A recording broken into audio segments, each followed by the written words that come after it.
Okay, I'm going to call this meeting to order. We've got a lot of things going, but we need to get moved on here, and I'm going to do a big favor to our colleague across the aisle over the way across there, and we have our senator with us today, and I'm going to allow him to come up and present Senate Bill 384.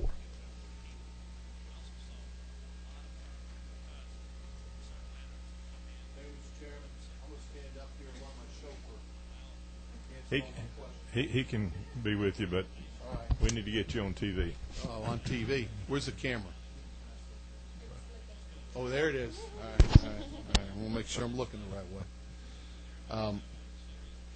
We had this bill in the Senate. Les is going to give you more of the details on it, but this is a simple bill to clarify some things. We passed in the law. A couple years ago, we passed in the law, for instance, a limo driver has to get a background check. Well, right now in current law, he has to get a background check by two different agencies in the state of Georgia. Obviously, he needs to get a background check. We want him to have one, but he needs to get it done by one group and not two different organizations. That just clarifies some of the law in that matter. And I'm going to let Les come talk about the rest, and I'll stick around if you have any questions. Okay, thank you. Les? Members of the committee, my name is Les Schneider, and I represent the Georgia Limousine Association. The bill before you today, Senate Bill 384, as Senator Balfour indicated, is just an additional cleanup from what you all did last year. You recall that you had the PSC governed all limousine carriers. As a result, the cities and counties would no longer need any regulatory authority over the limousine carriers since they are regulated by the PSC. So we simply took out the reference to the counties and municipalities, but we retained the fact that airports in the state could still require a regulatory fee of any limousine carriers that are coming into the airport in order to handle such issues as 9/11, et cetera, to make sure there was sufficient security at the airport. But that regulatory fee could only cover the cost of regulation, as any regulatory fee does under the state code. In addition, as Senator Balfour indicated, right now all limousine drivers have to go to the Department of Driver Services and get a background check.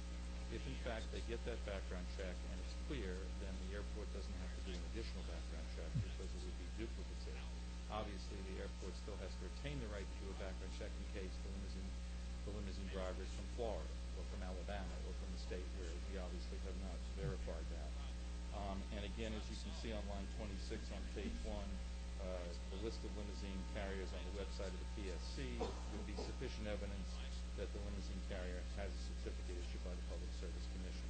So that's simply what the bill does, and I'll be happy to answer any questions. Basically, just a cleanup of what we passed last year. Do you have any questions by the committee? Okay. Got one? Representative Tumlin. Yes.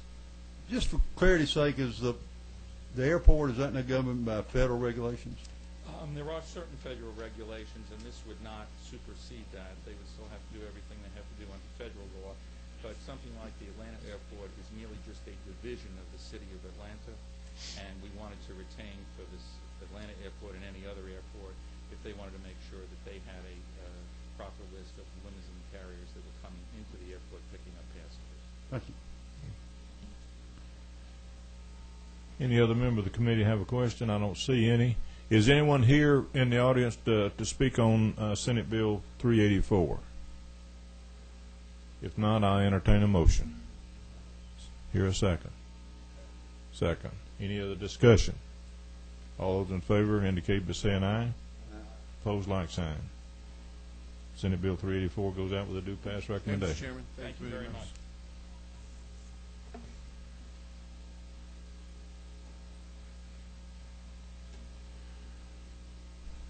Let's see. Representative Hill, are you prepared to make your presentation on House Bill 1323?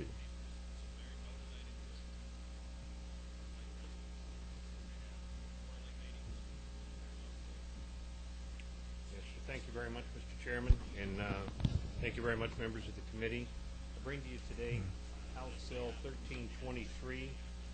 Which we have by committee substitute. That's LC 361003S.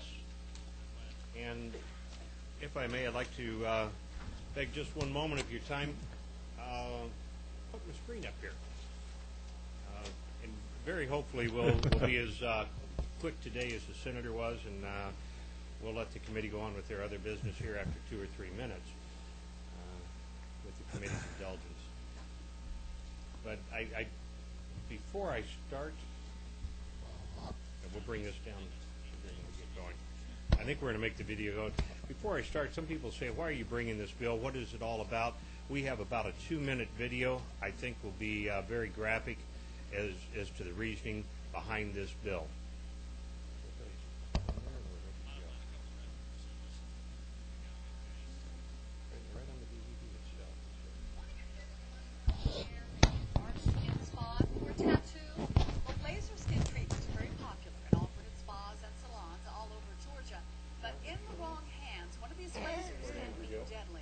CBS 46 investigative reporter Kim Fettig looks at who is really zapping the public. When you use a laser, you need to be aware of what you're treating. Advice too late for Laura Weatherly, who walked into a Buckhead laser spa hoping to get rid of some hair on her neck, but was left with something much worse, severe burns. Despite the fact that it starts smelling like burned meat. The spa closed down. Dermatologists in Georgia showed us picture after picture of burns, lesions, even permanent scars. Mr. Chairman, I'm going to pause this with your permission, and Natasha, possibly if we could call Andrew back up to see if we can get this. It was working just a few minutes ago. But what that was a very, very graphic presentation. It was from a news video, and we'll have that back up in a few minutes, that shows while some of the cosmetic laser treatments that have happened here in the state of Georgia, while well-intentioned, when not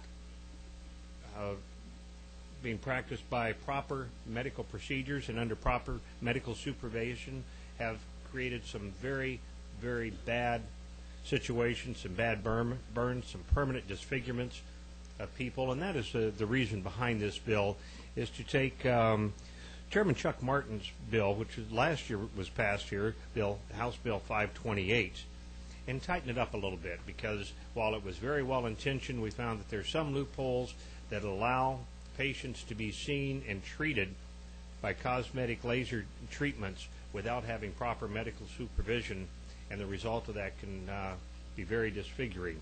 Some of these cosmeticians and people performing these people, no matter how well trained, but not having proper medical training, it makes it very difficult for them to tell the difference perhaps between some blemishes and melanoma. I think that's one of the, anybody here that's been to a dermatologist realizes that sometimes your average dermatologist will even refer you to a specialist in that one area to determine, is it just a discoloration or is it actually melanoma. I know myself, I've had several, some of them minor skin cancers removed, but I've had a melanoma removed too, and it needed going to a specialist just to determine before they even did the biopsy on there that we needed that, and then to undergo the surgery for it. So it's very important that we have some proper surgery. Seeing that we're short on the video right now, I would like to bring in front of the committee, with your permission, some medical experts that can give better testimony than I, and that are much better qualified than I to testify on the medical ramifications of this. All right. If you've got a physician to come forward and identify themselves and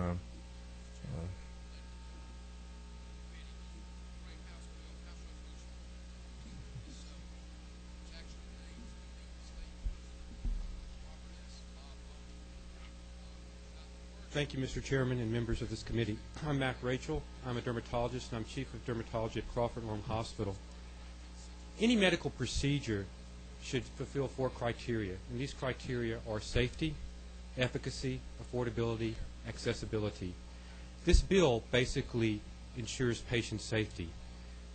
Light damages the skin, and there are 2 types of changes: photoaging changes such as brown spots and red spots, which for the most part are benign, and then skin cancers. One of the greatest problems is distinguishing the benign features of a lentigo versus a melanoma, and this is difficult even for some dermatologists. One of the problems that we're encountering is that these brown spots are actually lentigo malignus, melanomas, they can be lasered over without a diagnosis, and this delays diagnosis. This is important because melanoma spreads rapidly. It grows radially for about a year, and then it develops a vertical phase. The sobering facts are this: melanoma kills one person every hour, every day in the United States alone. For women 20 to 40, it is the number 5th killer. A delay in diagnosis changes the prognosis. What this bill proposes is that an appropriate physician examines a patient, takes a history, makes sure that there's no malignancy present. They then can tell the patient, these are the laser procedures which will help photoaging, and then also take a history about medication use. Sometimes the medications that we take affect the laser. And so by having a physician examine a patient, examining the patient to make sure there's no skin cancers, and assigning a list of appropriate laser procedures, we can assure that the patient has an efficacious response, that the proper diagnosis is made, and that the proper treatment is made. And I think it's a win-win situation. This will also allow us to detect skin cancers earlier. It'll be a less aggressive treatment, and it saves on both expense. And I'd like to commend the sponsors of this bill, and I think this addition is a well-needed tack on to help the current law. Thank you. Any questions of the doctor from the committee? Okay, thank you, doctor. Next is Alex Gross. Mr. Chairman, if I might, our technician is here, and we have the Okay. video available. If All we right. might run it for with your permission. Okay, let's do it. I'm going to let him Good.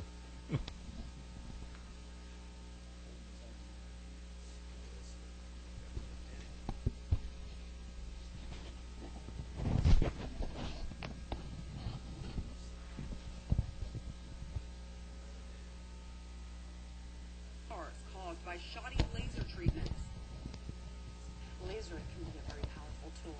A tool dermatologists say should be taken out of the hands of untrained or unsupervised spa workers and cosmetologists. You go into a salon, you know who is actually doing the laser on you.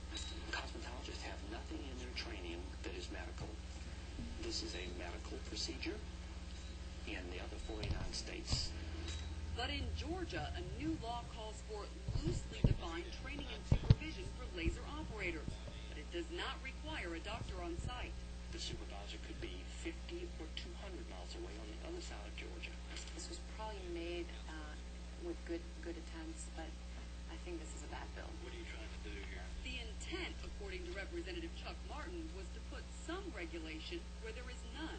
What are we interested in here? And my answer to that was a person to be trained to use the device. The technology. Doctors say no amount of training for the layman will prevent a non-physician from accidentally lasering a cancerous melanoma, a potentially deadly mistake. A non-physician would not be trained to understand what all of these spots represent. But is it about safety or money? Laser treatment is a multi-million-dollar industry. Laura Weatherly paid more than $2,000 for the treatment on her neck. Representative Martin doesn't want to see a medical monopoly. It's an access and affordability issue. I don't think that's in the best interest of the people of Georgia. Do you? Would you do laser hair removal again? Yes, with a doctor. After we started asking questions, Representative Martin said he would sit down with the medical community before this law already signed by the governor goes into effect. For more information on laser treatments, just go to our website, cbs46.com. I'm Kim Fettig, CBS 46 Investment. Thank you very much, members of the committee. As you can see, that was a very, very graphic indication of what the problem is. And Representative Martin was not able to have anything changed before the governor signed it. And that's why we're bringing this bill to tighten up his law just a little bit. We can go ahead and call the next witness, if you would. Okay. In response to that, and as far as Representative Martin, has he or you discussed these changes? What's his feeling about what y'all have done so far? Yes, sir. Representative Martin, we went over the bill about a week ago, and I said if you have any specific concerns, to please get with me. And he says as long as you're not going too far. I think we all share that concern of the balancing point where we want proper medical regulation and supervision. We don't want to tighten this down to where it becomes too expensive so it's not available, and that is our charge. I think this bill makes that balance right now. And Representative Martin has not come forward with any indication to me or specific saying that it was not. He just said, make sure that we're comfortable and the committee is comfortable with that one charge of making that fine line balance, and I believe that's what our charge is here today. Okay, I notice in the bill now you're requiring examination of the patient, and that's sort of been explained by the doctor. Yes, sir, by a physician. All right. Now, there's some talk about whether a doctor has to be present when all this happens. Is that? That is a medical doctor for the initial examination. As the doctor just testified, many spots may look like just a blemish, but may in fact be something more dangerous like a melanoma, and it takes a very trained physician, not just a PA or someone who has less training, to make that decision. Okay, then you have to have a supervisor present. Yes, and that can be a person who is a licensed physician and someone who's trained in laser modalities, or a senior laser practitioner. That person, when it's actually being performed, does not have to be a doctor. The doctor has to make the initial one, but a senior laser technician can go ahead and perform the procedure. Okay. Alex Groves. Didn't mean to delay, but I wanted to get that out of the way.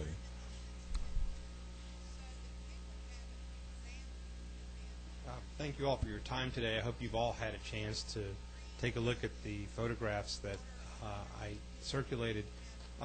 This is a 56-year-old woman that I've been taking care of who was treated with a device called the Rytech portrait device, and she was treated essentially by a salesman from the company that sells the laser and a nurse who had absolutely no training in the procedure. The point being that this was an unsupervised procedure done by someone who did not have expertise with the device, and you can see what the results of that were. A 52-year-old woman in Panama City, Florida, recently went to a spa for a skin rejuvenation procedure and actually had a topical medication applied to her skin, which is a prescription item, once again in an unsupervised manner. She suffered similar injuries, which are permanent, and now actually make her ability to enjoy the warm Florida sun where she lives impossible. And one other case that I just wanted to briefly talk about was a 22-year-old girl in North Carolina who was prescribed topical lidocaine by an unsupervised spa to apply to her legs prior to laser hair removal. Essentially what happened to her was that she experienced an overdose of lidocaine, had a seizure in her car on the way to the spa, and died. Basically, the bill that we're trying to pass today is all about safety. We want to try to prevent these types of injuries and try to prevent these types of tragedies from occurring in the future. There's basically four elements in the bill that are important. Number one is the skin exam, which should be performed by an MD prior to laser treatment. Number two is to make sure that the people who are performing these treatments have adequate and appropriate training. Number three, to make sure that there is access to a supervising physician in the event that a complication occurs. And in a perfect world, or in my perfect world, there would be a physician present at the time that the procedures are being performed, but somebody who has some authority and someone who has some training and someone who has some, someone who is going to be responsible needs to be available in the event that a complication occurs at the time that it occurs. So there should be somebody on site supervising these procedures that has some training, knowledge, and authority. I just want to read a statement from the patient whose picture that you saw. I spoke with her this morning, and she sent me an email. Emotionally, this has been the worst thing that has ever happened to me. No medical person accompanied the representative who treated me. He was the sole source of information and training without any form of experience or medical degree. This has to be stopped before more people are harmed. Thank you very much. Okay. I have a question, Representative Jurgensen. Thank you, Mr. Chairman. Doctor, I have a quick question for you concerning, this thing's a little loud. I have a quick question concerning the wide range of potential fields that would be eligible.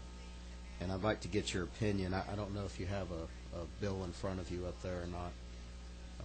On page 1, line 23, there's a list of several different fields that would be eligible if they hold a valid license or certificate. And in my mind, there's a significant difference between a number of these fields. And I'd like to get your opinion on the final two there, the esthetician and the master cosmetologist. I see those as significantly different from being a PA or a nurse. Yeah, from what I understand, that this is existing law. Well, I understand that, but I'd still like to get your professional Well, opinion on I'll that. tell you that in my office, I can tell you what happens in my office, and that would be the extent of it. There are two different types of laser procedures that we perform. One, what I would call an ablative procedure, where we're actually burning skin off. And I am the only person in the office who does that procedure, because the risks and potential complications that would be associated with those type of procedures honestly merit my expertise in making sure that I'm delivering the right amount of energy, not too much energy to create a scar. There's a fine line between getting the result that you want and injuring somebody.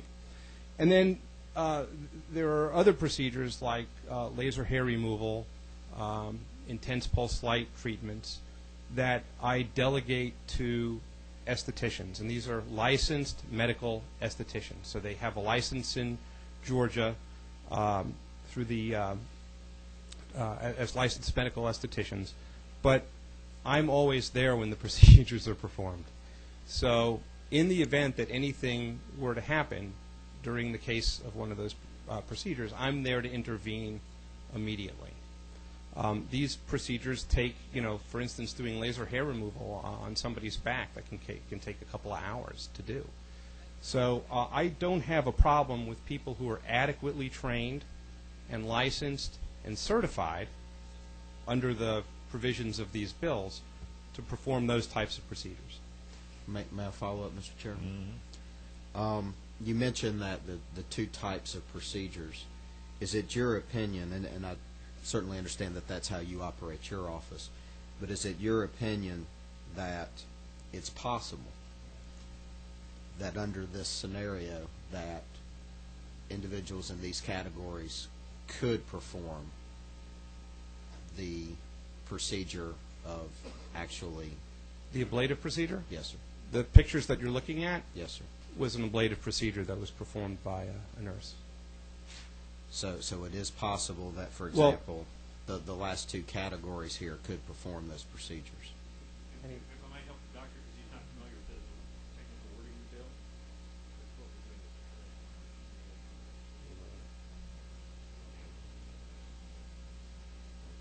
bill. Okay.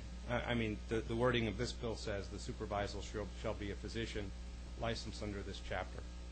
Am I wrong? The bill, this bill, I believe, deals mainly with intense pulse light and laser hair removal. Is that correct? Yeah. So we're not talking about ablative procedures.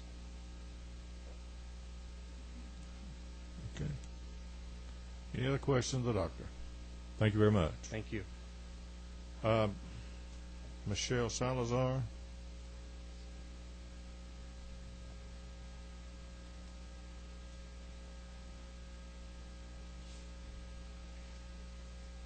I didn't know whether you were a doctor or not. I just had to call you by your first name.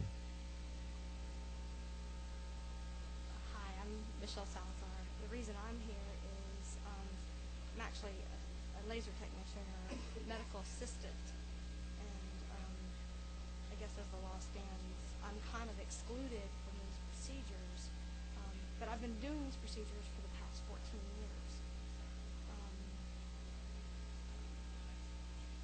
Before the law had passed, these are not ablative procedures that I'm performing in the office, and now of course the law has changed, and going to exclude me from my job. But I've delivered quality care to these patients under my supervising position who's always in the office. I have 23 certificates of laser training and continue my education every year. And so I'm trying to find out how I can continue to work and I guess work in a legal way. Estheticians don't necessarily always have enough training. I've worked for a dermatologist for all these years, and I'm not lasering over moles, and we would definitely. I'm just trying to figure out how to be certified as a laser technician and work within the boundary of the law. And this is more difficult. Well, I think if I'm correct in looking at the bill and the training and how long you've been in it, all through the bill, I think probably she would be able to get qualified under what she's doing now. So this doesn't change anything that's currently in law. This is only talking about supervision on top of the technician. Yeah. This in no way changes any of those requirements that are already. Well, it says nurses, physicians, assistants, and estheticians, not certified medical assistants. I would be working under the supervision of my physician. So I'm trying to make sure that I work within the boundaries of the law. And it specifically says Under this law.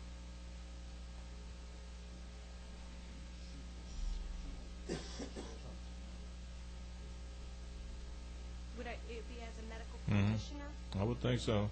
Okay, so I would No. be able to apply for the license as an assistant under my physician. Let's get a legal opinion right here, right quick, and make sure we don't tell you something that's wrong.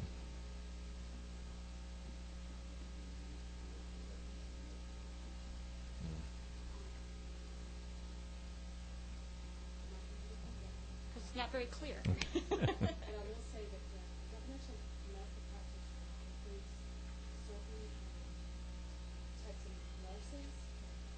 And you said you were I'm a certified medical assistant. my recollection of that definition that is already in law would not include that particular. As the law states, So she would not be qualified. But I've been performing these procedures for 14 years. I have so many clinical hours and have performed competently and with quality for my patients all these procedures. And you could hire an esthetician who has never performed these procedures, and there is such a learning curve to doing these procedures that they are more at risk of causing harm to these patients than all my training of all these years. I think in looking at the author here, he may be able to explain that for you. Mr. Chairman, we have a gentleman here from the medical board that I think Okay. can clarify this better than anybody else in this room. Very good. With your permission, sir.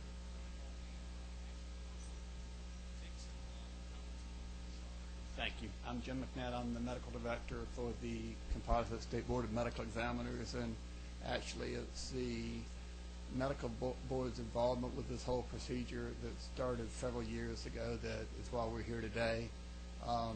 In conjunction with the Attorney General's office, it was determined that a physician cannot delegate to an unlicensed person duties and activities that it takes a license to perform, and operating a Class 2 FDA device, which all of these lasers are, is one of those activities that you have to have a license to perform.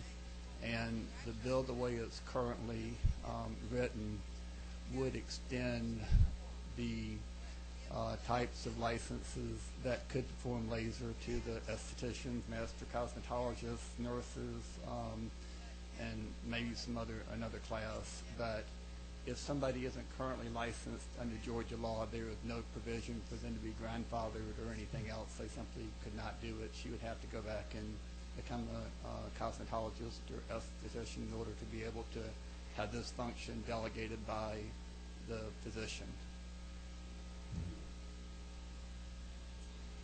Okay. Thank you very much. Question? Representative Shaw. Mr. Chairman, I don't know. I don't know if it's more of a clarification. Basically, what we heard then is somebody had been doing it all these years, that is trained in it. Now, if we pass the law, that's going to knock those folks out, and we're going to let people that maybe never have done it, but because they're an esthetician, allow them to do this. If that's the case, Mr. seems Chairman, like if I we're can clarify Okay. clarification. All right, one at a time. Okay, answer. If I'm correct, and again, that is in the existing law today. That is not in the bill that I bring before you. That is in the law that exists today, that anyone prior to that law, which was passed not today but last year, they would have had to provide that training. The bill that I bring before you today does not have that requirement. There is no change in that whatsoever. That exists today in code. So the lady may have a position that has nothing to do with the bill that we have in front of the committee today. We're talking here only about supervision of people that are already licensed to make this procedure, to make sure that we have proper medical supervision, or have a senior, make sure I have the proper legal term, but have a senior laser technician supervising there. So that's all we're talking about, is an additional layer of supervision, not on the person that can already do it. That's already defined by the board as exists in current code, if I'm correct. I'm not quite correct. Okay. That's how I thought. Representative Jurgensen, you got a question? Dr. McNatt, can I ask you to come to the podium?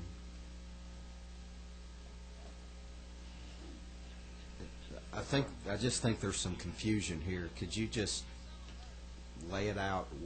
Who's eligible to do this now, and what exactly is the crux of the bill here? It's specifically with these other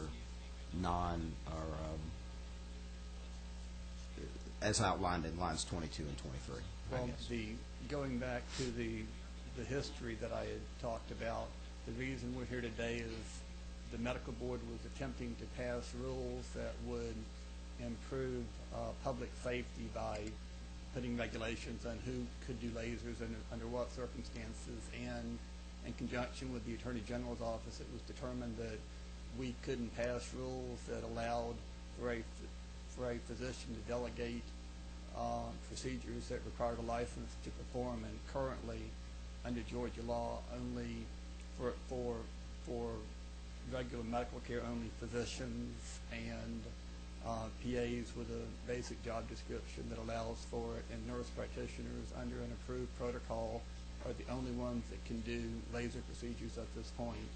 One of the issues that we're talking about with the dermatologists and other groups here is that it's common procedure in dermatology offices to have a medical technician or a nurse or somebody to whom they delegate this procedure, and it's the medical board's position that that's not something that's delegatable, and that's the reason for the legislation to make it a new license type that they could delegate the procedure to.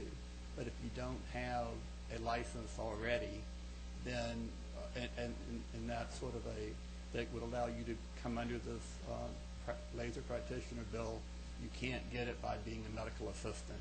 You can get it by being an esthetician, and the lady in question could go back and become an esthetician or a cosmetologist, and she would qualify, but there is an underlying requirement for some sort of license type in order to be a laser practitioner. So would you say that, bottom line, that this particular bill, does this strengthen patient safety for Georgia? Oh, I think it dramatically strengthens public safety. So you would say that this is a good step forward in this field? Well, on the other side of that is there are a lot of spas out there, and there are people like the lady in question that have been doing this that would no longer be able to do it. And it's a question of basic public safety. The medical board failed to be able to come up with a solution short of legislation, and that's why we're here. So it clearly strengthens public protection, but there are some people that will be left out. But overall, you think this is the right step forward for Georgia? Oh, definitely. Thank you. Thank you. Robert Bohannon, are you a doctor? Yes.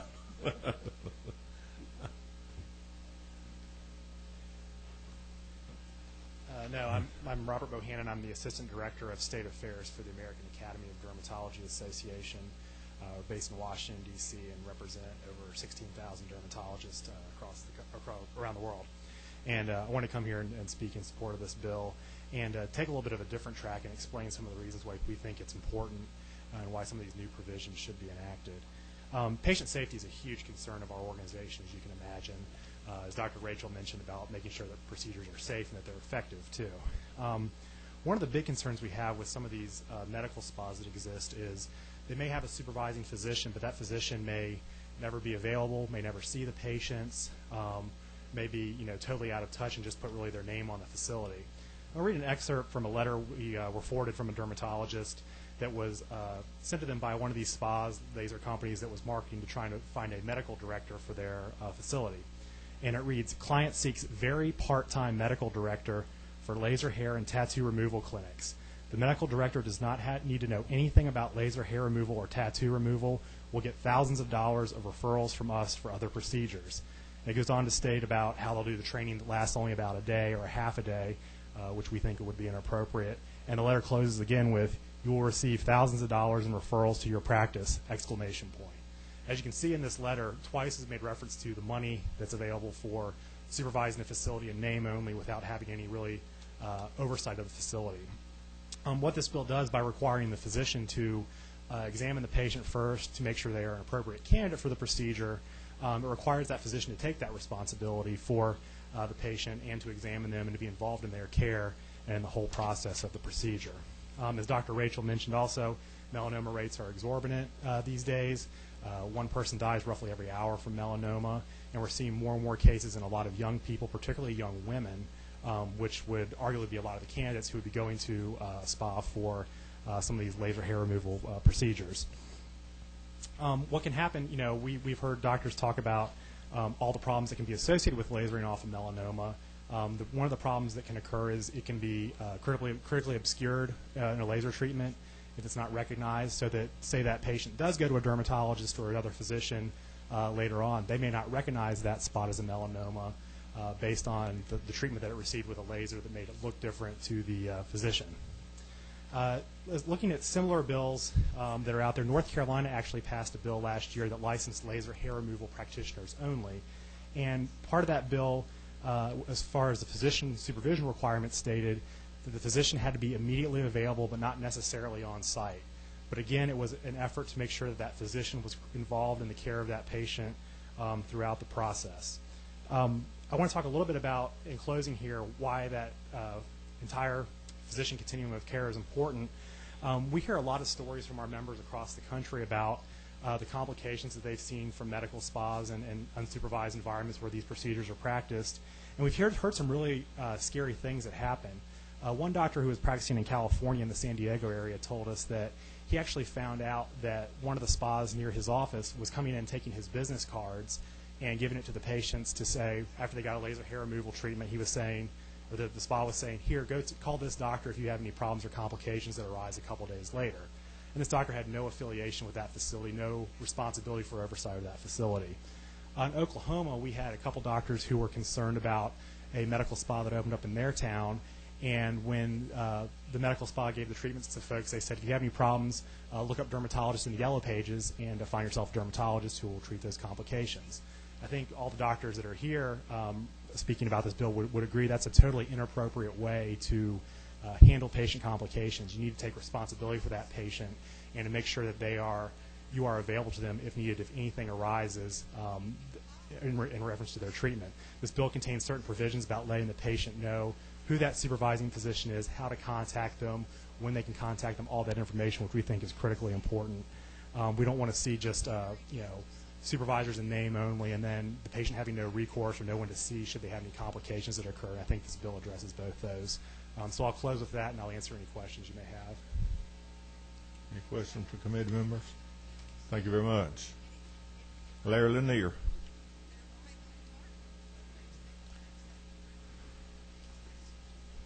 Thank you, Mr. Chairman. Ladies and gentlemen, I'm Larry Lanier. I'm Director of Government Relations for the Medical Association of Georgia.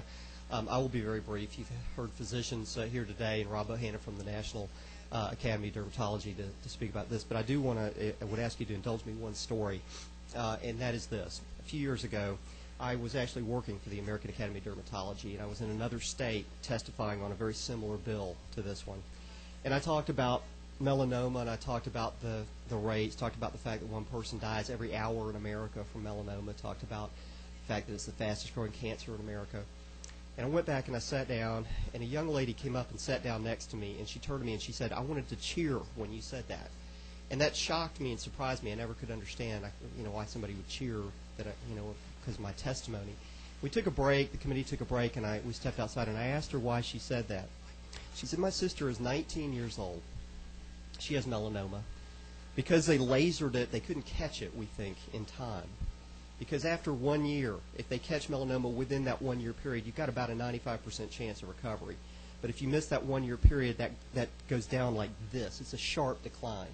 She said they missed it. She may die. She's 19 years old. When you talk about facts and figures and statistics, you're talking about my sister.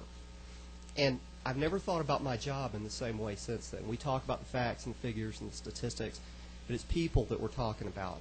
It seems to me that patient safety and quality patient care ought to be our top priority. It ought to be the bottom line that we think about when we take these issues under consideration, and because it's so serious for patients and for the people out there. And last year we had some issues with the laser bill, but we do understand that people were trying to do the right thing, to pass a bill that brought some regulation into this arena, and that's fine. Had long conversations with Representative Martin after the session. He said he understood about the quality care, understood about patient safety. We know that. This bill will not create a perfect practice environment out there. There's not going to be one, but it takes major strides forward to take serious steps to ensure patient safety out there, and that's the critical bottom line. Representative Hill, we commend you for bringing this bill forward. It's a good bill for patients. It's a good bill about patient safety and quality care. We support it wholeheartedly, and we would urge you to pass this bill. Thank you. Any questions? Got a question? I need a physical picture. So would this almost have to be in-house to work with a dermatologist? No, I don't believe it would at all. In fact, it does not require the consulting physician to be on site. This bill does require the physician to perform the initial examination, and we feel strongly about that, particularly because of the issue I just addressed, melanoma, because it is so easy for that diagnosis to be missed. It requires a physician examination, but it does require the physician could be the supervisor on site, or it could be a senior laser practitioner that's on site. That could be a PA or a nurse that is trained in laser modalities. When I read line 22 on page 3, it said the supervisor shall be a physician licensed under this chapter.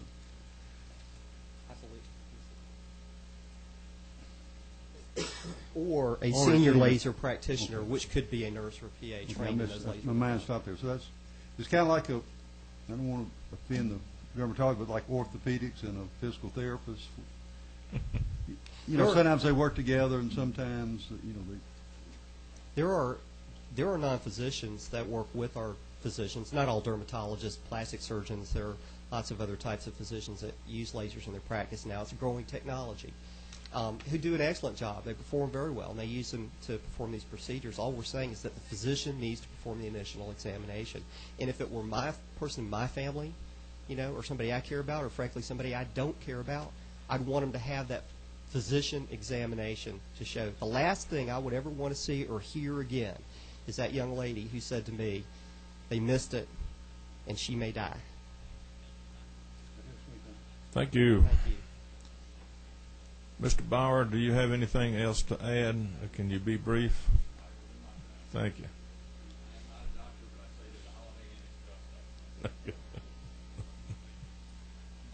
Mr. Chairman, members of the committee, I'm Tom Bauer with the Georgia Association of Physician Assistants. We worked with Representative Martin last year on some elements of the bill. And I'm not standing here in opposition to the bill. I think the bill that passed last year needed some corrections, and I think this bill goes a long way. There are two concerns I have. I have expressed them to Representative Hill. The first concern I have would address two elements, and I guess it's, are y'all working off a substitute or? LC I don't want to refer yes. you to the wrong line, but the two sections that are the bulk of the bill that are the new regulations, that are add to the regulations, I should say. As I understand it, this original bill was intended for the spa type of situation, and most of the horror stories you've been hearing about were those things where you see ads and referrals and things like that, where people walk out of the spas. The Dr. Gross, I believe it was, I'm not sure, I might have the wrong physician, talked about his references were in his office.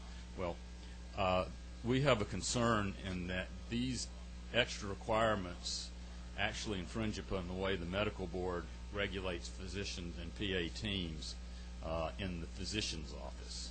I have expressed that to Representative Hill. I had not thought about it actually until the earlier testimony today of the lady from Ms. Salazar. Representative Hill is correct. She right now is practicing illegally under this bill. His bill does not change that. I would suggest to you that though she is providing good quality services in a medical office, in a physician's office, and I had suggested some language to Representative Hill that would address these new requirements, that they be for a facility which the primary purpose of which is to provide cosmetic laser services and where other medical services are not ordinarily provided. That would take care of the lady who's had 15 years experience working with a physician in his office. It would also save the physician, the regular dermatologist's office or other medical practices for having another layer of application to the medical board in terms of a consulting physician and so forth. The second thing I would offer to you is respectfully, and I do understand the horror stories and I understand the problems that dermatologists see, but the provision that says that only a physician shall do the prior examination is breaking new ground in Georgia law. There's only one other provision in the Georgia Code that limits a procedure to a physician. I would suggest to you, and I had also offered the language to Representative Hill, that the consulting physician ought to be able to delegate to people who can lawfully do these things the initial examination, and that delegation would be for a job for a PA would be in the job description that is reviewed by the medical board. For an APRN, it would be reviewed as part of the protocols they review. I would suggest to you that the medical board approves many more sophisticated procedures for PAs to do, putting in central venous lines, I think I garbled that, putting in catheters and so forth. I think it would be an unusual provision to say that only in this field do you need a physician to do the prior examination. So I would offer those suggestions to the committee if they were willing to take them. And I do think the young lady, you could take care of her with language that would limit this to the spa situation, if you will. And I will be happy to give some language to Legislative Council if you so desire. Chairman Hill, are you receptive to trying to work those amendments or an amendment out, or do we need to go? Would you object to? Mr. Chairman, and with all due respect to Mr. Bauer and his people, I understand where they're coming from. I'm not quite in agreement with his purposes. I respectfully disagree. For example, a PA doing this, when we're talking about something like melanoma, we're not just doing an examination. The potential is, if it's in fact melanoma, we're doing a diagnosis, and that is a difference. So I understand PAs do wonderful work. They can do a lot of procedures, but when it comes to the potential of diagnosing something as deadly as melanoma, where it can accelerate within weeks, if not months, I feel very uncomfortable with a PA performing that. Even though I do agree PAs are very talented and do a lot of things, I do not believe this is one of them. And I feel bad about Ms. Salazar, but there is a current procedure for an applicant to go through training as an apprentice to get into this. We do need, and my personal belief, this type of proper medical supervision. So with that, I respectfully would disagree with the potential amendments, even though I know that they're brought forth with good intentions and for wonderful people. All right. Representative Jurgensen. I have a quick question for Dr. Gross concerning this discussion right here, if the chair would indulge me.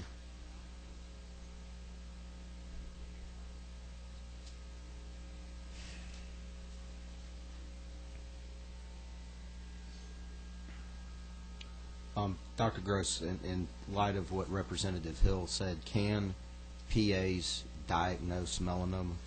It's not a question of whether or not they can or can't diagnose melanoma. It's a question of whether or not there's a potential that they might miss one. And I would agree with Representative Hill that that should be a duty delegated to physicians. Okay, thank you. Okay. I'm going to give you about a minute because we're fixing to act on this bill now. I just wanted, for informational purposes, for the committee to realize that physician assistants diagnose patients every day. It's part of their basic job description. Dr. McNatt from the medical board can verify that. I appreciate his letting me share that information, and I understand the committee will do what you see fit. So noted. Okay. Well, one comment. We've had your. No. You have to go. Excuse me. You have to go before the microphone. You're being recorded. I'm Dr. Rachel, and I want to say something. I've taken care of 3 patients who were misdiagnosed by PAs. All 3 had melanomas, melanoma in situ, lenticular malignant melanoma. This is a challenging diagnosis. PAs do wonderful work. They're wonderful extenders. But this particular diagnosis is beyond the scope of their practice. And I think that the exam should be done by the physician. Thank you. Okay. All right. This winds up the testimony. And now, what does the committee desire? Okay. Representative Jurgensen. I believe that I'll, Chair indulge, I'll make a motion that we do pass the bill. Okay, the motion been made to do pass. Do I hear a second? Second has been made. Any further discussion on the bill? All those in favor of House Bill 1323 say aye. Those opposed, like sign. Okay. I believe the ayes do have it. Goes out with a do pass recommendation. Okay.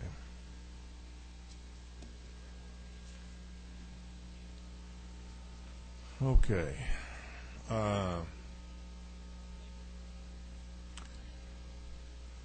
Where am I, Chairman Rawson? Chairman Rawson, are you prepared to bring your bill forward?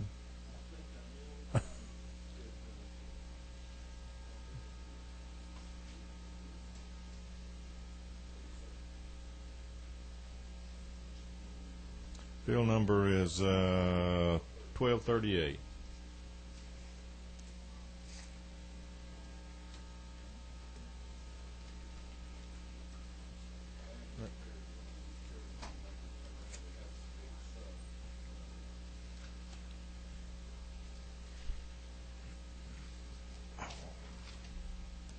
Hope it's not too drastic from the other bill that we won't have to get confused.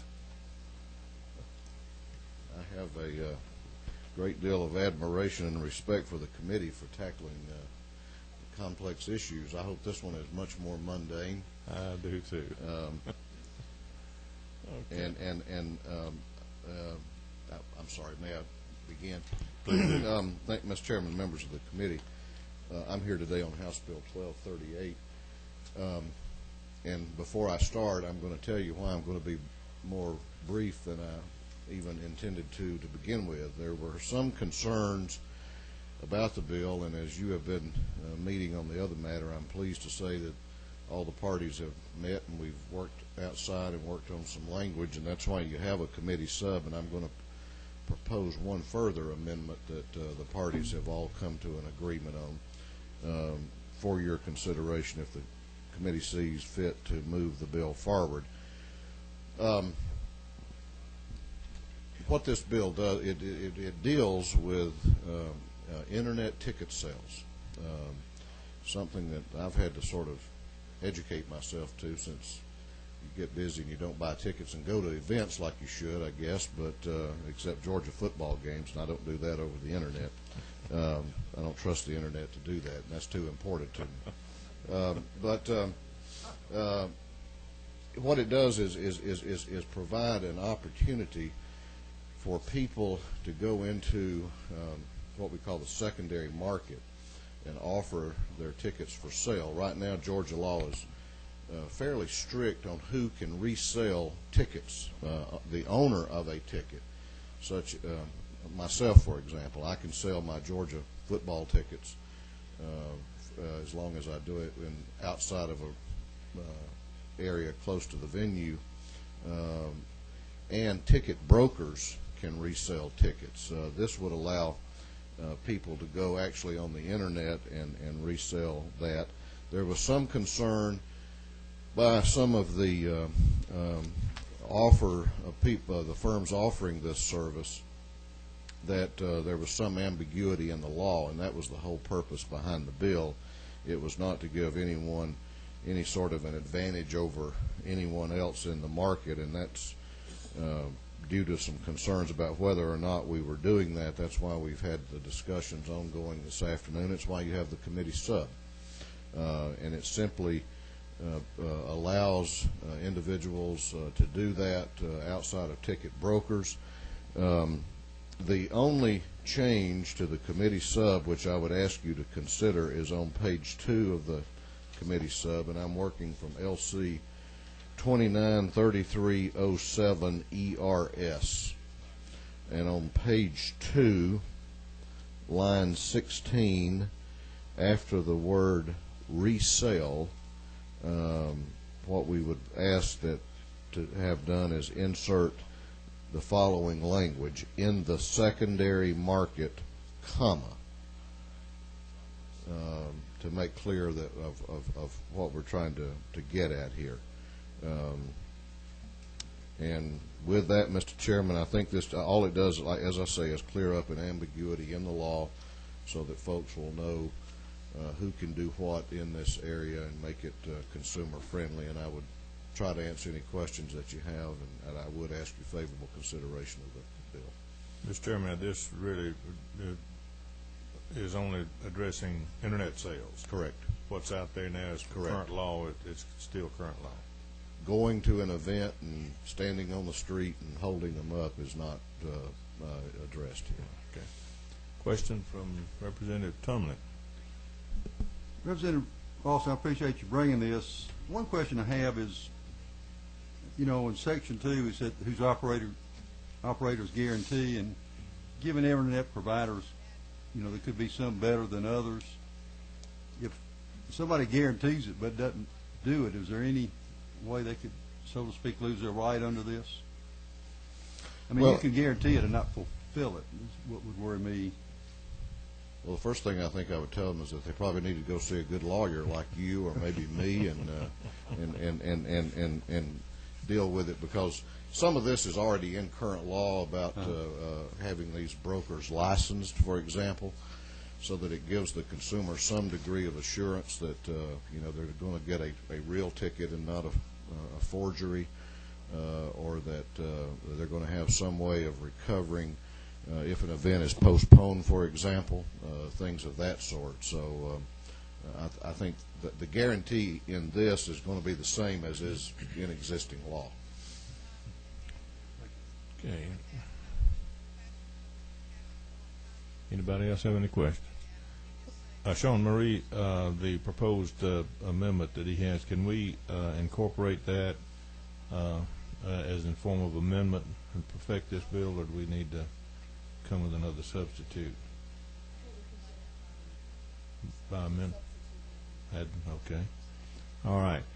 The author has proposed on page 2, line 16, after the word resale,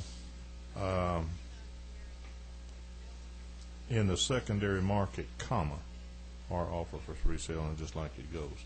Does anybody have any objection to that amendment? If not, it's so passed. Okay. All right. We have before us now House Bill 1238 by committee substitute as amended. I entertain a motion for. Okay, got a second the motion. Any further discussion? All those in favor indicate by saying aye. Those opposed, like sign. Okay. Committee substitute as amended to House Bill 1238 goes out with a due pass recommendation. Thank you. Thank you, Mr. Chairman, members of the committee. It's always a pleasure to be before you. Thank you. Okay.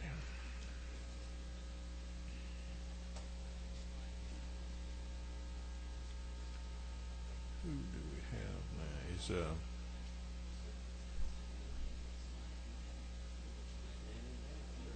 Chairman Lewis. Tell us about these Camel cigarettes up here.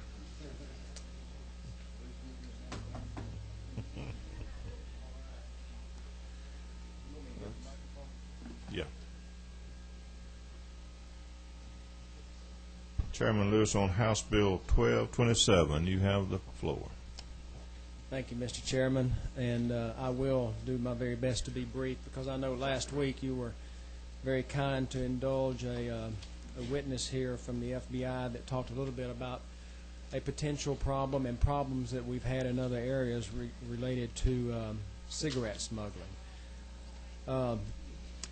Talking about our cigarette stamps here, I think we all know that the current cigarette stamp, which is in front of you on the pack of Camels there, is I think was first or initially instituted in the 50s, and it hasn't for any degree been changed since then. And I'm going to suggest to you that it is an antiquated process of verifying legal cigarettes in the state of Georgia. This issue has been studied a great deal over the last couple of years by this General Assembly. There was an earlier House study committee that dealt with this issue, and it was chaired by Representative Calvin Hill, whom you just heard from a moment ago. And then more recently, there was a Senate study committee that have this, and I think I have available, or it may be on your desk, I won't bother with passing it out now, but we have available both study committee reports, and both of them are very similar in their conclusions, and that is that there is a need to change by updating with the latest and best technology available the stamp that we put on our cigarette packs. The reason why I brought that here, I want to do just a real quick demonstration if I can do it again.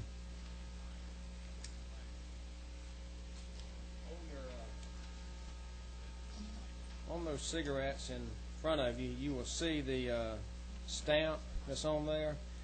If you were to take a piece of Scotch tape like I have here, place it over that stamp and heat it up a little bit like I'm trying to do, and then you yank it off, the stamp comes off and is on this tape. And every time I've done it, it works that way. And I think by doing that, if I'm not wrong, now that stamp is removed, this is contraband. And that's how easy it is to remove this stamp. What this legislation calls for is for an RFP to be issued by DOR to implement new technology, digital technology that can be placed on the cigarettes, which it would be much, much more difficult to counterfeit that in this age.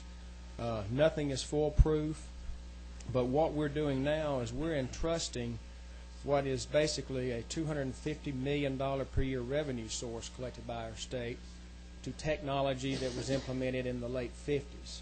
And what I'm asking you to consider is requiring new technology, 21st century technology that can better track and keep up with this product and make it, and it's much more difficult to counterfeit. And out of respect for brevity, Mr. Chairman, I'll stop there and try to answer any questions you might have. Okay. Representative Tomlin. Chairman Lewis, do we have other states that have adopted this? Yes, there's California has adopted this. They implemented I think a few years ago, and let me see, I have some figures on California. Once they implement it, 20 months later, their cigarette tax revenue increased by $100 million once they went to this new technology. And I think right now, at least 24 other states outside of Georgia is considering similar technology. One question, okay. From your research, is the technology readily available? Yes, sir. I think it is. I think there's 2 or 3 large companies that can do this, and a couple of medium-sized companies that can do this right now. Thank you. Okay. All right. Question from Representative Jurgensen. Thank you, Mr. Chairman. Chairman Lewis, I was a little concerned because my pack didn't have that stamp on there, so I was worried you were passing out contraband. Well, that may have been one I've already tinkered with. Yeah, I figured that out, so appreciate you clarifying. And by the way, that. you know, that's an interesting, because once that stamp is removed on this piece of Scotch tape, you can take that and apply it to an unstamped box, and using more heat than my finger can generate, it can be reapplied. That's very and that's interesting. a common practice, I understand, for those who have ill intentions. Well, I certainly applaud this bill, and I think it's heading in the right direction. So, thank you, Mr. Chairman. When you see fit, would like to make a motion. Okay, we've got some other people that want to testify on this. Thank you, Chairman Lewis. So we've got some people that like to speak to this bill. It's Greg Martin. Greg, you here? Huh? Yeah.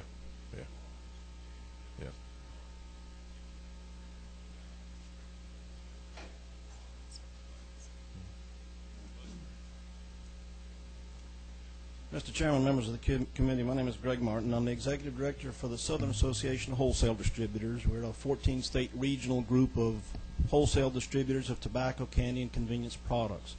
Essentially, for the purposes of this discussion, I represent the tobacco tax collectors for the state of Georgia. The issue that's before you is being, the motivation for it was brought by a private company seeking to change the way in which we stamp cigarettes in Georgia. The stated rationale was that the authentication and tracking capability for the current stamps is causing the state to lose revenue. There are 2 entities in the state of Georgia that should know if we're losing revenue. That should be the State Department of Revenue, and it should be the tobacco tax collectors. If they were losing money in their businesses, and if the state were losing revenue, they're auditing the wholesalers, and the wholesalers are in every retail outlet in this state on a daily or weekly, if not daily basis. And yet no one has been able to quantify the extent of the problem that this proposal, shifting to this new technology, seeks to fix. There's been a claim that the state of Georgia could realize as much as $20 million in additional revenue when we shift to this new type of technology. We did the math, and that calculates to 151 tractor-trailer loads of cigarettes on an annual basis. And you have representatives on the State Department of Revenue here today. I would just encourage you to ask them how many instances of counterfeit cigarettes that they have coming into the state. The proposals that you're looking at are built on national statistics. Those are based on, and California's realized revenues, because California was considered a high-tax state. It was actually the distributors, the wholesale distributors in the state of California, that realized they were losing money, and of course the state as well. The Board of Equalization in California was losing money. And so the distributors put forth a comprehensive piece of legislation that had additional money for enforcement, which this bill does not suppose, digital stamping, as well as licensing for retailers, wholesalers, and manufacturers. That system works, but they were trying to address a problem that does not exist in Georgia. If you look at page 3 of that handout I gave you, that's a state excise tax map. And I guess what I want to point out to you is for you to try to put your minds in the head of a smuggler for a minute. Look at the state of South Carolina. South Carolina is at its 7-cent state excise tax. State of Georgia is at 37 cents. If a guy's going to risk going to the penitentiary for smuggling cigarettes, He would buy them in South Carolina and go to Georgia where the state excise tax is 37 cents, and drive them a little bit further up the road, go to New Hampshire, New York, where it's $3 a pack. Got a $1.50 state excise tax in New York and a $1.50 city excise tax in the state of New York. So Georgia is not a high tax state. California was a high tax state, and so that's why they were able to realize some additional revenue. The state's ability to realize any revenue at all doesn't hinge so much on what kind of stamp you put on a pack of cigarettes. It hinges upon whether or not the State Department of Revenue has additional funding for enforcement. So any plan that doesn't include additional funding for enforcement, which we would absolutely support, but any plan that doesn't include that as a part of the system is not going to, you're not going to gain anything. It's over $5.2 million worth of equipment that we're proposing to shift and to change. A whole bunch of additional operational concerns that you can read at your leisure, but those are the main things that I wanted to point out, and our concerns as the tax collectors for the state. There's a number of different issues that deal with neighboring taxing jurisdictions, etc. But our appeal to you is that our tobacco distributors, the guys that are in the field every day, are not seeing any sort of significant loss. That the Department of Revenue, I encourage you to ask them the questions today. We've got a wholesale distributor who's going to talk to you next, if you'll allow him, and tell you specifically some of the things that they're dealing with. But we ask you to, we don't believe this is necessary. We're not seeing a lost revenue. There's no funding for enforcement anticipated in this legislation, and there's an extremely high cost to implement. So with that, can I introduce the next speaker if he's on the... Any questions by the committee? Okay. Well, one question. Thank you, bringing your position forward. I just, there's a bill before us that's going to raise it from 37 cents to $1. That could raise it from 37 cents to $1.37. Will that make a difference in your analysis? I think right now we're the 44th state, and this would, I think, put us... Yes, sir. It's my impression that bill's not going to pass. But if it did, it would change it, because that would even put it 50 cents above California.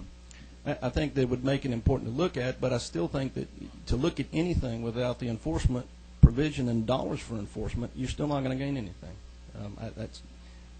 Put whatever stamp you want on it. If you don't fund the positions for the Department of Revenue to enforce it, you don't have anything. If you were to put the additional funding for enforcement for the Department of Revenue now, I think you'd be in a much better position. And these guys, there's about 5 tobacco distributors and the Department of Revenue, and I would encourage you to ask those questions of them too. They can certainly be in a better position to tell you than I am.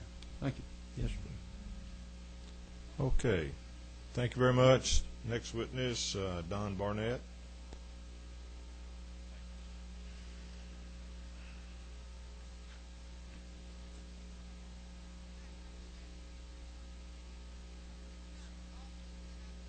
Yes, my name is Don Barnett. I'm not a lobbyist or a doctor. I own Market Grocery Company in Forest Park, Georgia, which is about 15 miles south of here. We're a third-generation family business, and we sell wholesale groceries to independent convenience stores, and we also sell cigarettes. And I've been involved in the business for the last 30 years, and I do not dispute that the technology is old. I guess my position is the technology is working. In the last 30 years of being involved in the cigarette business, I have never heard of or seen these contraband products come through the market. If I felt like as a businessman it was hurting our business, this is something that would help our sales and help our customers from getting product that wasn't, let's say, licensed properly for the state of Georgia, I would be for it. I think what we are trying to solve here is a problem or find up a solution for no problem.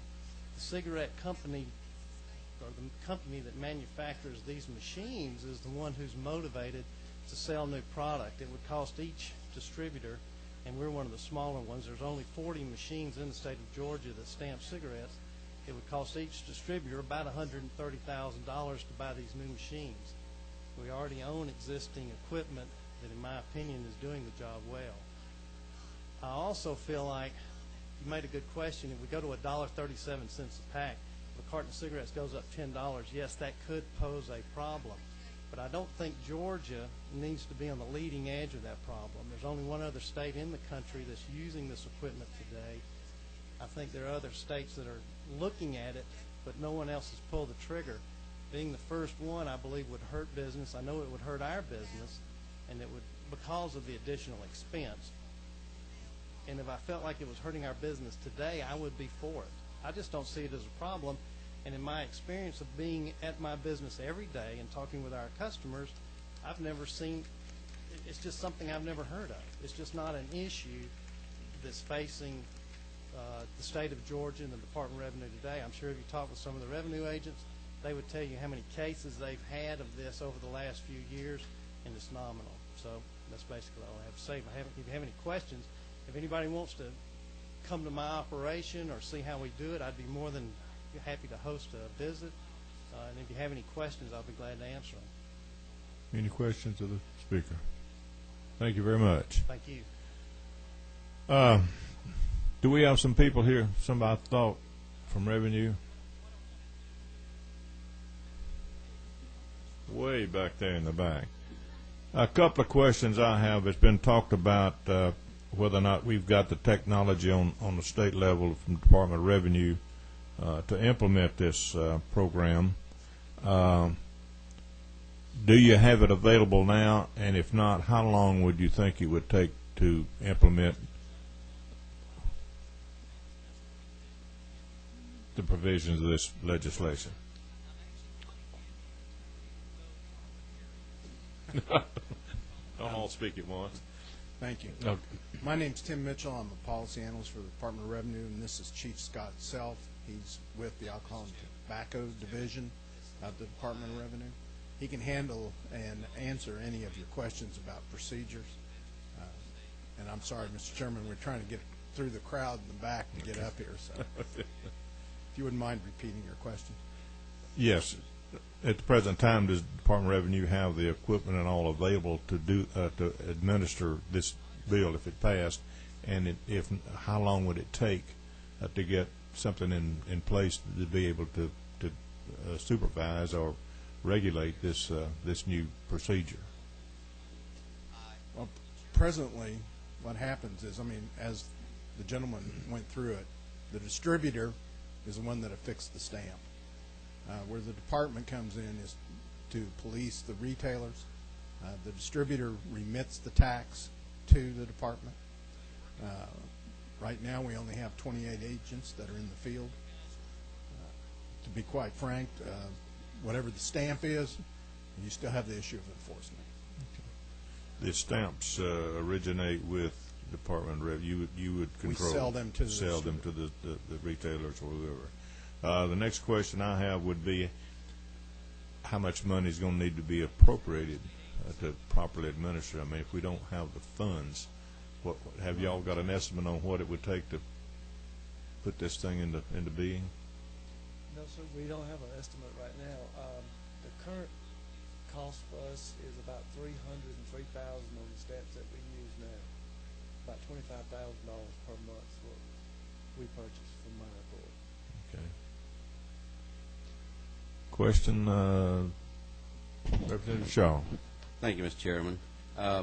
Is there a problem in the state with this now, and what is your caseload now with as the stamps are today?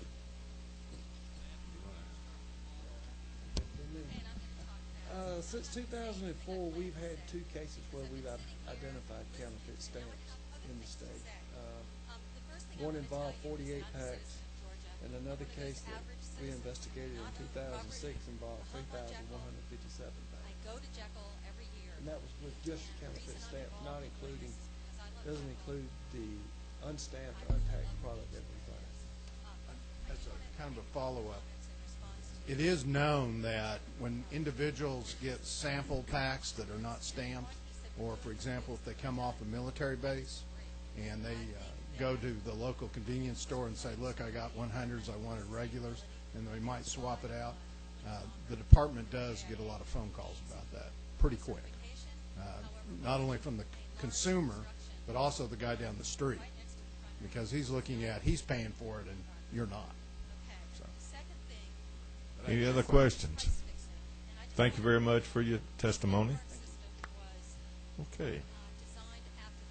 I think we've heard all the testimony we've got listed, I believe. Hold it.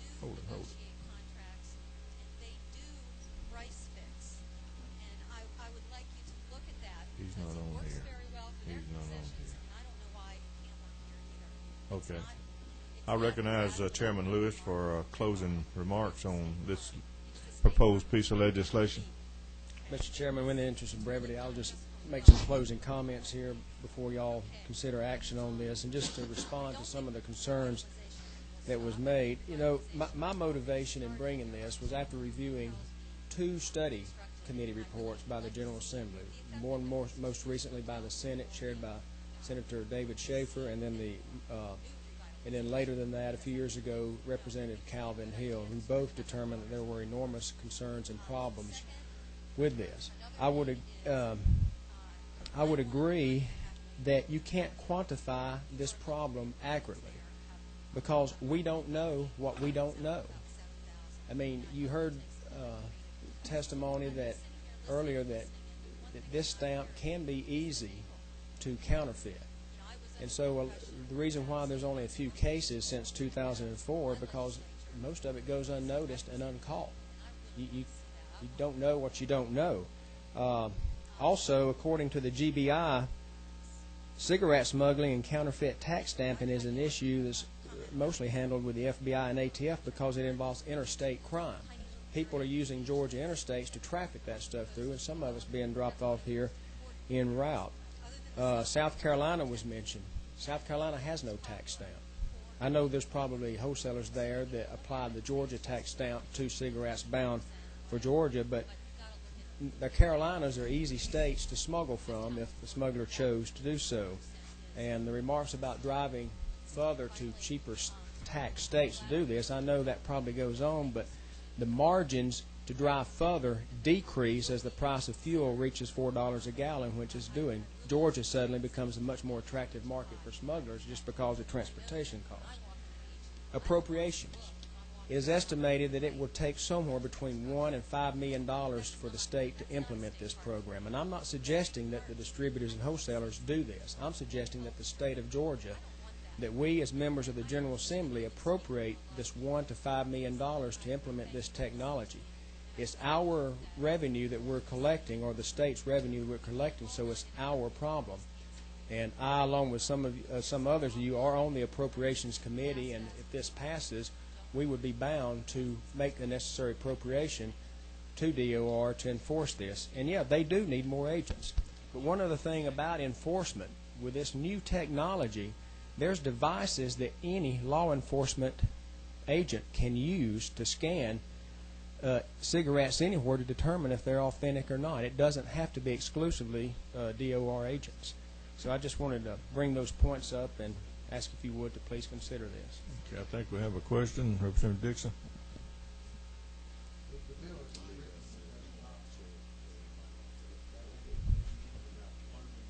No, sir.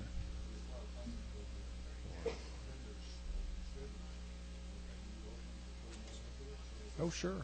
Absolutely.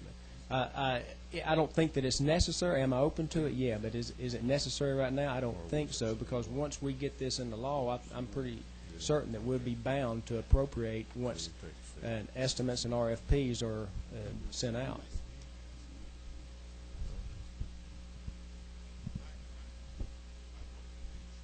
Okay.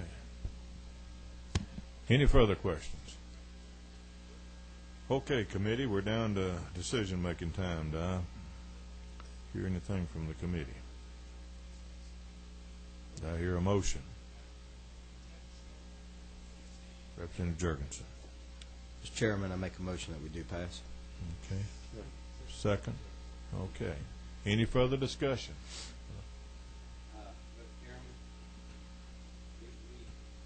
Going to charge these businesses, and it's going to cost them, then we ought to tie it to the state funding is. Not it's a mandate, just like Representative Dixon said, and I would like to have a substitute motion that if we pass this, it will be tied to us funding it and not put it on the distributor. Okay. Okay, as a matter of procedure, Sean Marie, can we accept an amendment?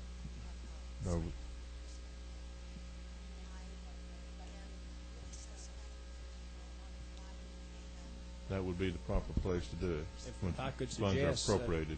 Perhaps at the end of the bill, before it talks about the effective date, you could add language subject to appropriation. That would suit me, subject to state appropriation. Okay.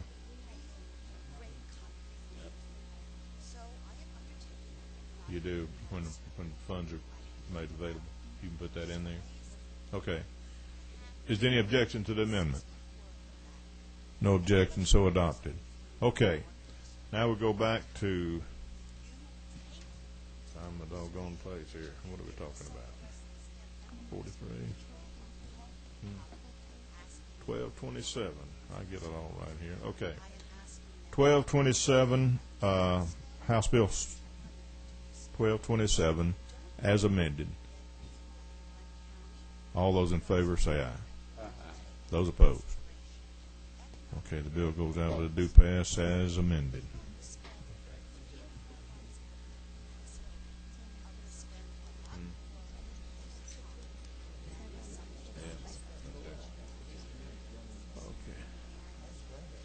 I will take leave of you right now. I have a bill in another committee that I have got to get out today, and I'm going to turn it over to my very capable and illustrious Vice Chairman, Thunder Tumlin.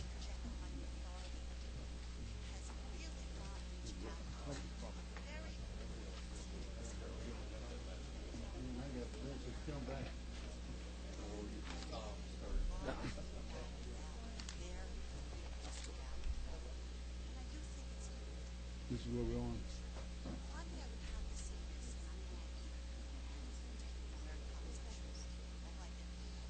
I'm 43, so I'm going to wait.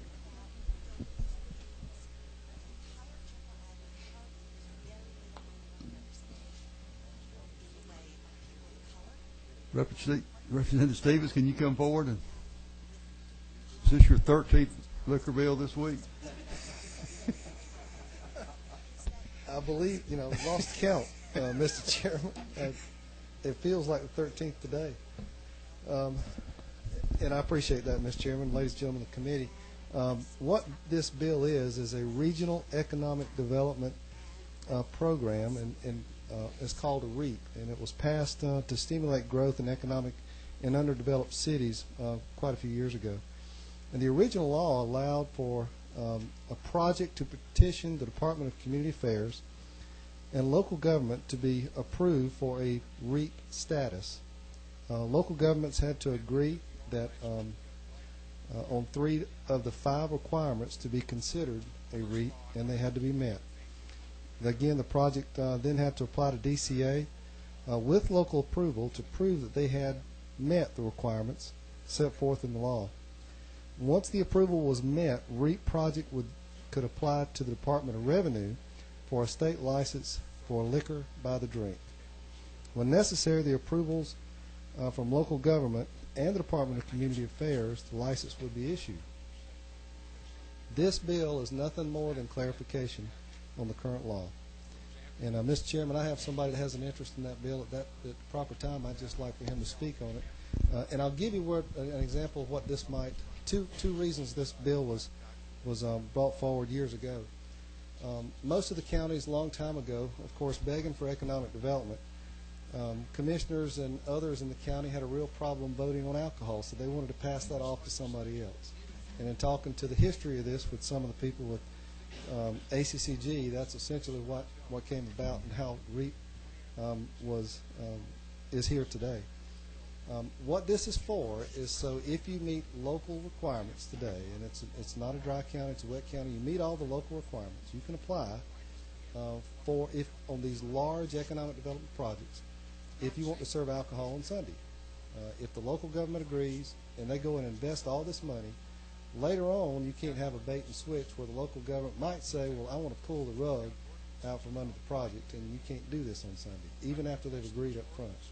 REAP would then supersede the wishes on their behalf. This is a huge economic development issue, and I hope it is something that the committee would see to move forward. Before I ask if there are any questions, Representative Stevens, we're dealing with the substitute 1005S. Is that what you presented to us? Yes. Does everybody have a copy? And the only difference, I believe, is a technical. Their D was placed in the wrong place twice, and we've taken that out. A typo. Any questions for the chairman? Chairman Stevens?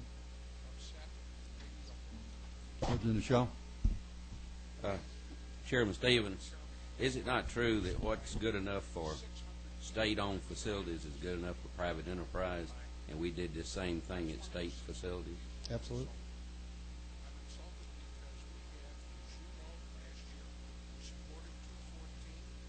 Thank you.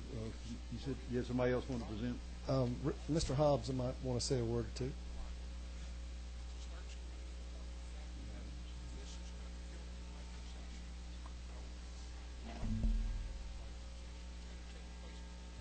Terry Hobbs. Representative Stevens covered this very well. The magnitude of the development he's talking about, the 5 requirements are something like an 18-hole golf course, minimum of 250 acres, a large hotel, and I do mean large hotel, 200 residential units, a conference center that would hold at minimum 150 people, and a restaurant that would seat at least 75.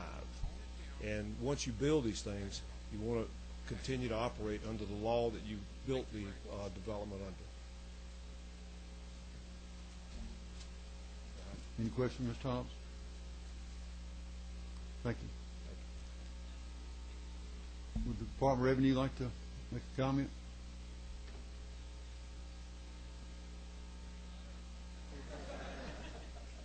That speaks volumes. Well, I guess we'll close the public. Yes, sir, Mr. Shaw. Is there any discussions other than I'd say the time is proper? Any further discussion? All those in favor of House Bill 1280 being 1005S, as to this being a committee substitute, please signify by saying aye. All opposed, like sign. The bill carries. Thank you.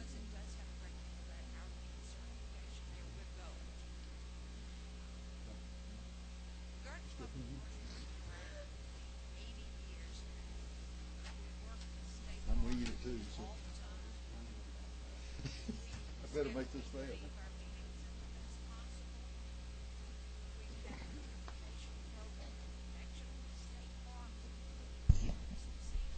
Okay, we'll call House Bill 1243 by Representative Ed Lindsay, and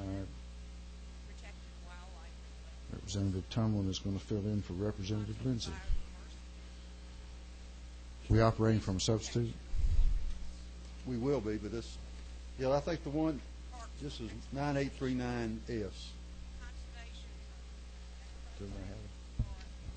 Now we're going to ask help from our friends in a few minutes, but I'd like just to hit the highlights of this.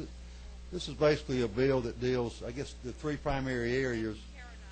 One is gives the right for nonprofits or charitable organizations to have wine auctions.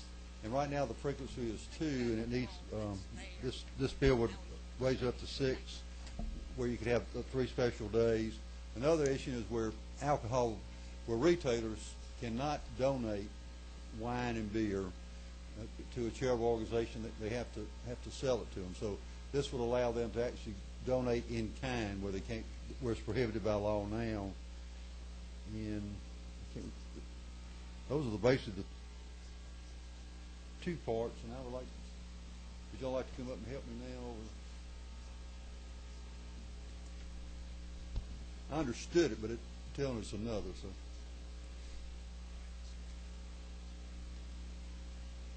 thank you. Good afternoon. My name is Mike Sard. I'm an attorney for the Robert W. Woodruff Arts Center. This is some legislation that the High Museum of Art is very interested in and supports. The third component would be to allow private citizens, people who do not have alcohol licenses, to donate product to nonprofits so that the nonprofits could in turn auction that off and raise money for themselves. So those are the, in addition to what Representative Tomlin discussed, that's the other component of this legislation.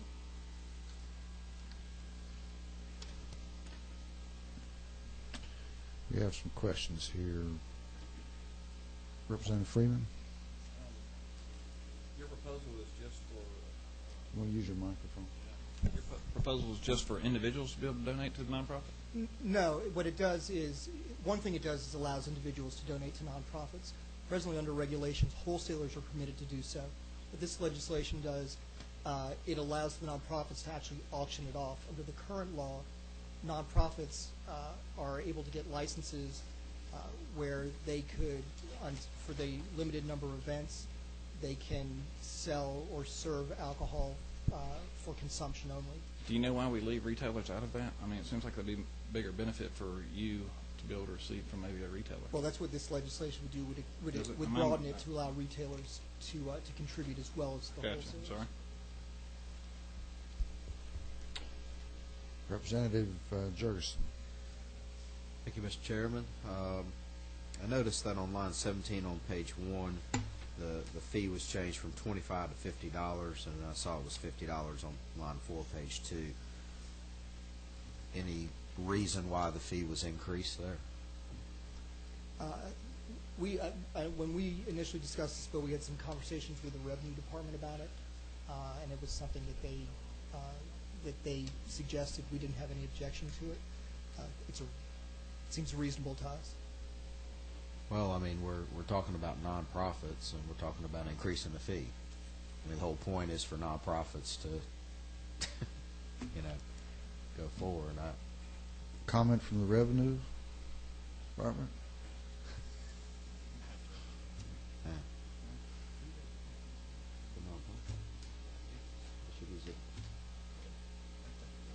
Let's see what he said.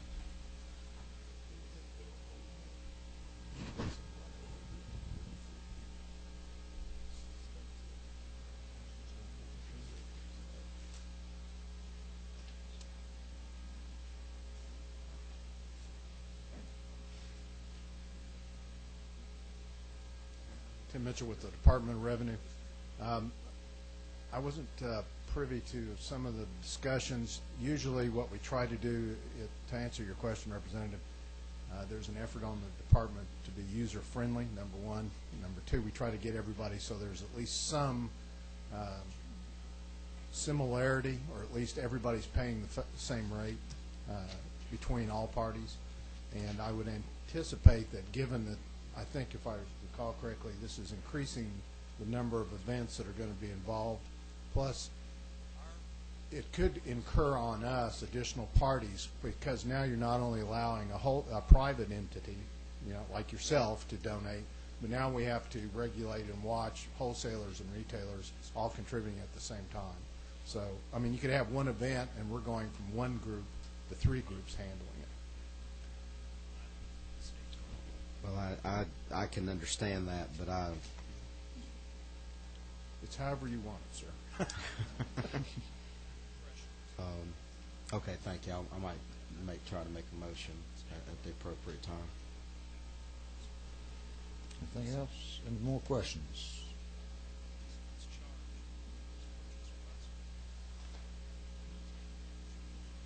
I think, and just to go back to what Representative Jurgensen was talking about, this is a special use permit. And the way I understand it, too, could not only could be held at the charity, but it could be held at somebody's home. It could be held off premises from where the charity is. It could be held in a park if local governments approved of that and the state approved of it, which is already in the existing law.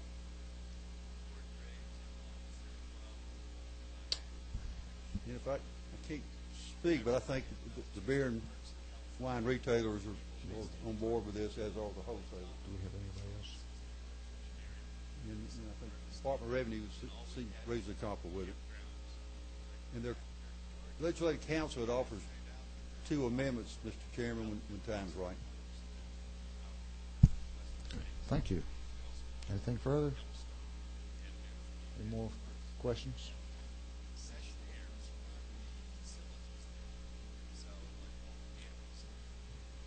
1 minute. Representative Jorgensen. Thank you, Mr. Chairman. I'd like to offer an amendment at this time.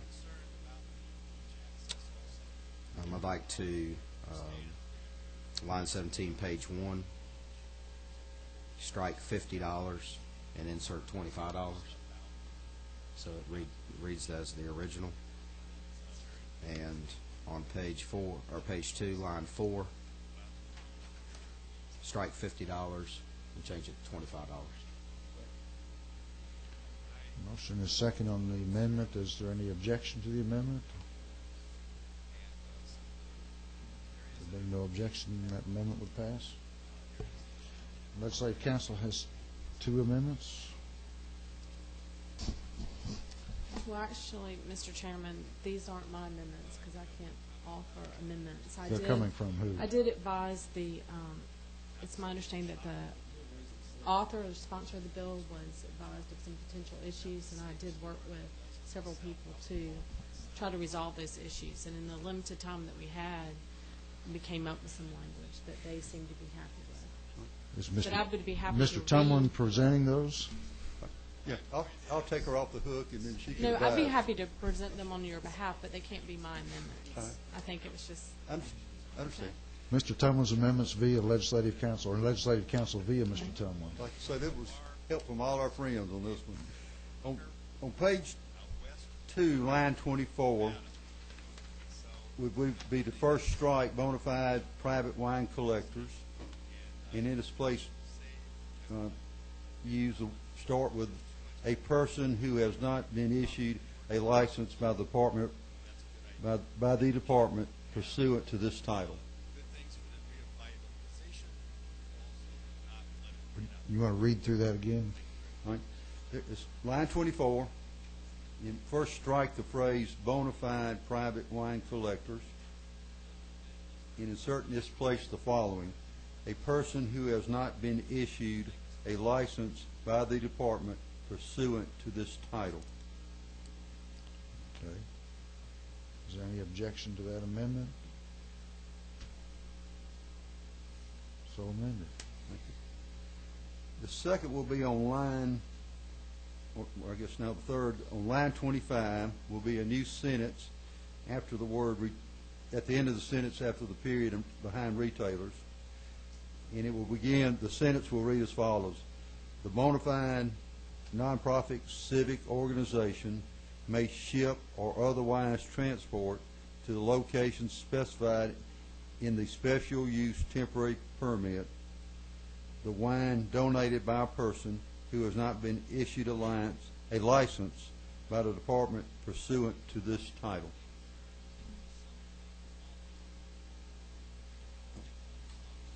That's. Any questions on that amendment? And there's one more piece to it. On line 6. On line 6 would be to delete the phrase "to ship or otherwise transport" and. So I'm asking that we delete "to ship or otherwise transport" and, so it reads civic organization to auction. Any question on that? Line 6. Line 6 on page 2. Page 2.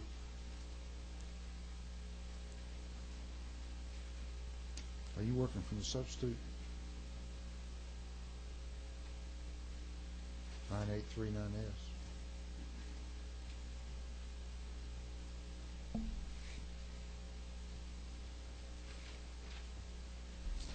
Does the Revenue Department have any feeling on those amendments?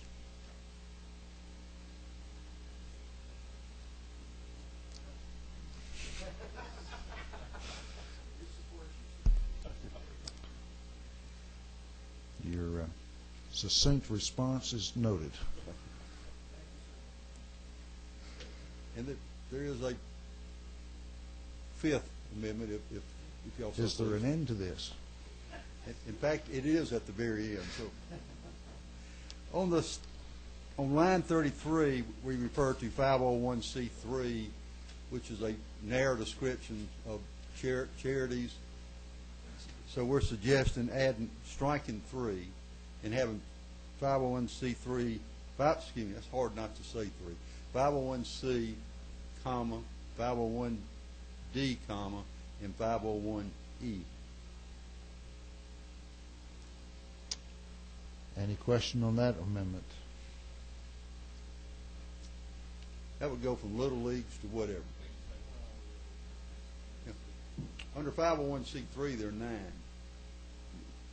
In 501c3 dealing with one, if a dealer made a donation to somebody that wasn't a 501c3, they couldn't deduct it, but it's still charitable in nature. Mr. Shaw? Mr. Chairman, if I may, in light of all these amendments, and it's hard for us to, decipher all of them, why couldn't we pass the bill and have those amendments done in the Rule Committee as a Rule Committee substitute, and you have it prepared? Because everybody wants to help the High Museum, and I'm sure in the Rules Committee, and I would make the recommendation in the Rules Committee to accept but it's hard to accept these with that many amendments. I have no problem with it, but it's, you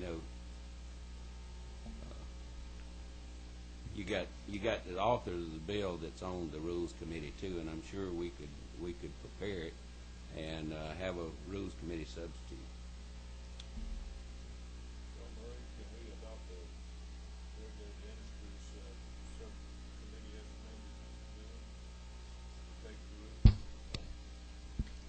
I think that you either have to amend this bill by committee substitute or pass it out as it is.